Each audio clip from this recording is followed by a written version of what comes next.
Hi, I'm Akiva, and this is our video essay on revolutions and challenging authority.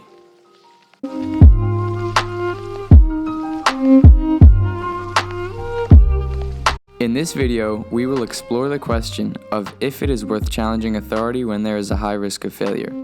We have decided that it is worth it in certain circumstances to challenge authority, and we will tell you why.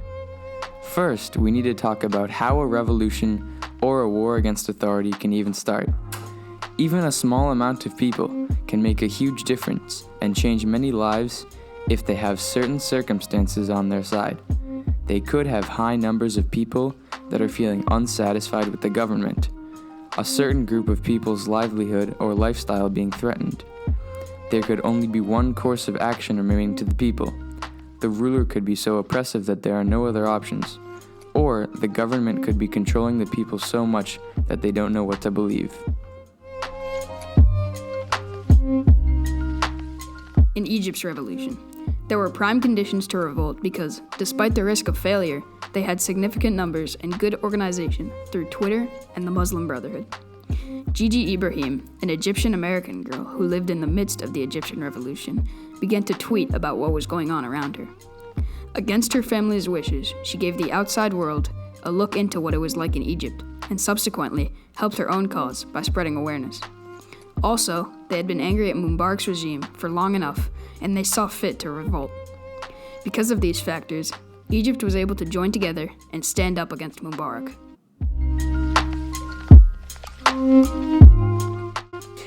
Another example is the Luddites in the Industrial Revolution. When machines threatened to replace their jobs, they took up arms and destroyed the machines in many factories across England.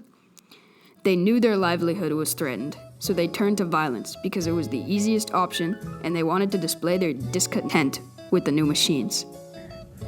Our deeper message is that it's important to stand up for yourself and those around you if your basic human rights are being violated.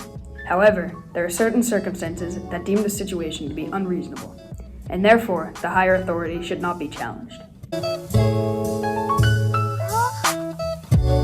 In English class, we've been exposed to numerous examples of rebels defying a higher power.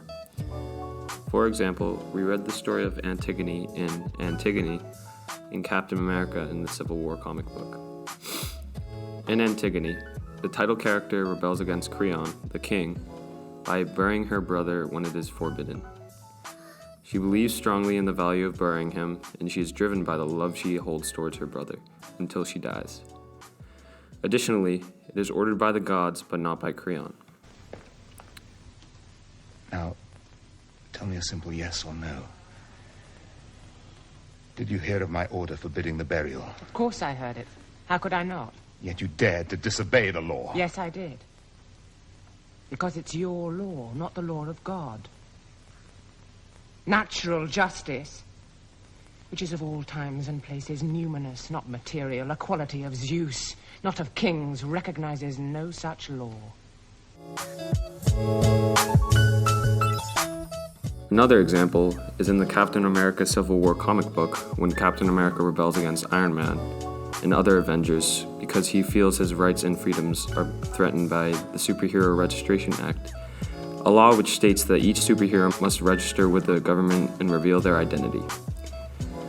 Captain America, one of the strongest men in his universe, could easily get by himself, but he still prefers to operate outside of the law. Captain America foresees his way of life and identity being taken away, so it is worthwhile for him to revolt. That's why I'm here. When I realized what my weapons were capable of in the wrong hands, I shut it down, stopped manufacturing. Tony, you chose to do that. If we sign this, we surrender our right to choose. What if this panel sends us somewhere we don't think we should go?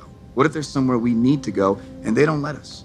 We may not be perfect, but the safest hands are still our own. From the English evidence, we can conclude that it is worth to revolt when there's something that you strongly believe in and is only your choice. And it's worth it when your identity and livelihood is threatened. In conclusion, we want to say that it's important to pick your battles, and even though it's not always worth it to challenge authority by rebelling, there are certain conditions that make it important, and then when these conditions arise, it's important to defend your rights and freedoms and rebel. Thanks for watching.